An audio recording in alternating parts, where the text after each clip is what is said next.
আমাদের হিন্দু ধর্মে গোবর কিন্তু একটা পবিত্র জিনিস। আমি ছোটোবেলা থেকে আমার মাকে দেখে এসেছি বাড়িতে কোনো পূজা পার্বণ যে কোনো অনুষ্ঠান হলে সুন্দরভাবে সারা উঠোন গোবরের ছড়া নয়তো পুরো উঠোন গোবর দিয়ে লেপতো। শুকিয়ে যাওয়ার পরে দেখতে কিন্তু বেশ সুন্দর লাগতো। আমি আমার লাইফে বেশ কয়েকবার গোবর দিয়ে উঠোন লেপেছি, সেটা কিন্তু আমি আমার মায়ের থেকেই শিখেছি। আর শ্বশুরবাড়িতে এসেও কিন্তু আমি বেশ কয়েকবার গোবর দিয়ে উঠোন লেপেছি, তবে সেটা কিন্তু আমি আমার নিজের ইচ্ছাতেই করেছি। আর এখন যেহেতু আমার শাশুড়ি মা বাড়িতে নেই, উনি বাড়িতে থাকলে সমস্তটা উনি একাই করেন। সেই কোন ভোরবেলা উঠে আমরা ঘুম থেকে উঠে দেখি পুরো উঠোন শুকিয়ে গেছে।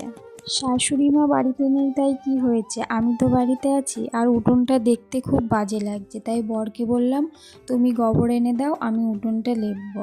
আর আমাদের যেহেতু গ্রামের বাড়ি আর গ্রামের দিকে উঠোনগুলো না